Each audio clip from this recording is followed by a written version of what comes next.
O Odyssey foi o primeiro notebook gamer da Samsung e se por um lado ele trouxe um design bem interessante e especificações até que boas pelo preço, ele ainda esquentava um pouco mais do que a média e faltava a opção de um SSD. Apesar de ainda estar sem o SSD, o novo Odyssey traz a placa de vídeo GTX 1060, tem algumas mudanças na sua carcaça e vem mais parrudo para estar preparado para o VR ou realidade virtual. Mas será que vale a pena pagar mais por ele? É sobre isso que eu vou falar hoje com vocês. Se você gostar do Odyssey, tem links para todas as versões disponíveis na descrição. Além disso, dá para usar o comparador Escolha Segura para conseguir descontos e, claro, nos seguir no Instagram para ver conteúdo exclusivo. E bora falar do notebook.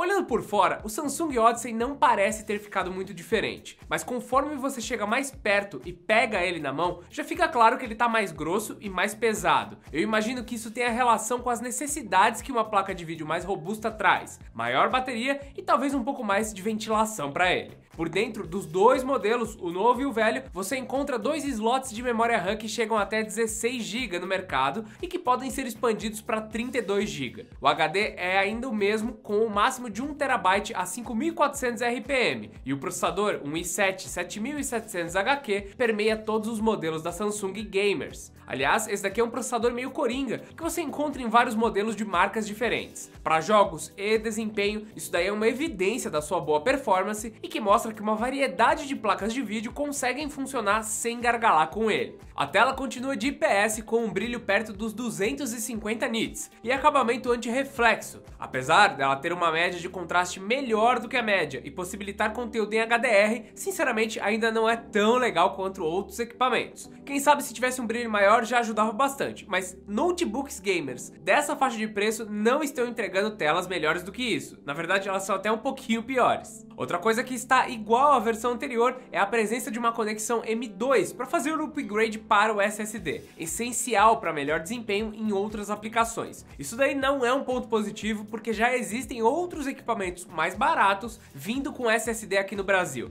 Um exemplo disso é o próprio Dell Gaming que a gente tem aqui. Chato não ter SSD, legal ter a possibilidade. Inclusive, a instalação é relativamente simples através da tampa de fácil acesso, que pra ser sincero, a gente demorou pra caramba pra abrir pela primeira vez. No Samsung Expert foi bem mais simples, então é fácil, mas não é fácil. De qualquer forma, é só retirá-la para ter acesso às memórias RAM e a entrada M.2 para o SSD. Se quiser mexer em mais coisa, tem que abrir mais uma tampa e ter acesso a todo o resto. Tanto o acesso fácil quanto a possibilidade de usar um M.2 e os dois pentes de memória RAM sem nada soldado são importantes porque atualizar a sua build é algo que faz parte da vida de todo minigameiro. O teclado continua me agradando bastante, a carcaça é a mesma e um dos problemas do ano passado, que era o equipamento esquentar demais na região do WASD, parece ter sido resolvido. Para explicar um pouco melhor, o sistema de ventilação mantinha a parte de baixo resfriada, mas a de cima chegou a mais de 50 graus centígrados, segundo uma análise do Notebook Check, o que só confirmou a nossa percepção. Nesse novo modelo com 1060 parece que o problema está resolvido. Quer dizer, não é que ele não esquenta. Depois de um tempo jogando, usando um render mais longo ou brincando de VR, certamente que o notebook vai esquentar. Ele vai ligar o cooler no máximo, mas o engraçado é que eu não tô sentindo esquentar tanto quanto o anterior.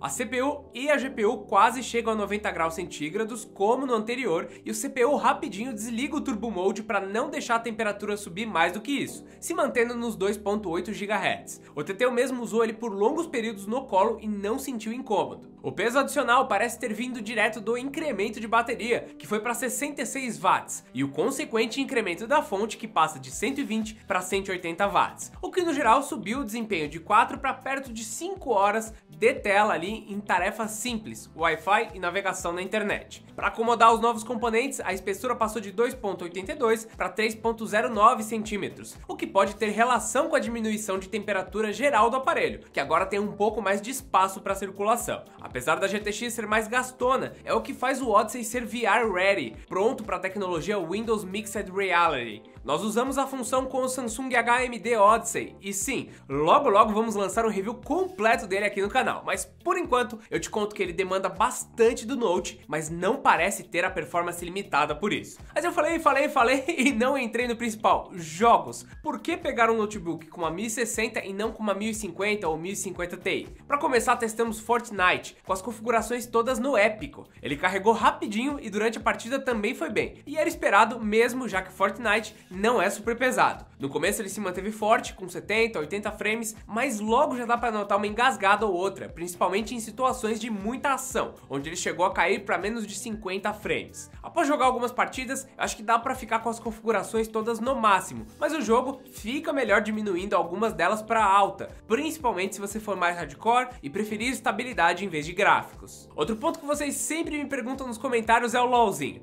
Dá para rodar tranquilamente com tudo no máximo, em tela ultra wide e quem sabe em Quad HD. Afinal, o nosso modelo com a 1050 Ti conseguiu tal feito naquele monitor Samsung Ultra com resolução maior, e a 1060 tem um benchmark médio até 45% melhor do que a 1050 Ti. Indo agora para alguns jogos mais pesados, no benchmark próprio do Rise of the Tomb Raider e usando as configurações pré-definidas no alto, a média de frames ficou entre 40 em momentos mais leves e 25 em telas mais carregadas. Teve algumas travadinhas e demora na hora de carregar objetos, então pra ficar legal mesmo, eu tive que customizar para algo entre o médio e o alto. Para quem ainda está em dúvida entre as duas placas, eu peguei alguns números de benchmark e coloquei eles na tela. Geralmente você vai conseguir jogar um jogo em alguma configuração um pouco mais alta ou ter uma média ali de 20 frames de diferença entre a 1050 Ti e a 1060. E como não é só de jogos que vive um notebook gamer, eu decidi fazer um teste rápido, até para saber se vale a pena pra gente no futuro usar o Odyssey para edição. Seguindo o padrão de sempre de renderizar o mesmo vídeo sem edição de 20 minutos em 4K, conseguimos um tempo de 26 minutos versus os 19 minutos do Dell Game, que tem os mesmos 16 GB de RAM, 1050 Ti e 7700 HQ. Daí você me pergunta, como que ele foi pior com uma placa de vídeo melhor? Basicamente, HD versus SSD.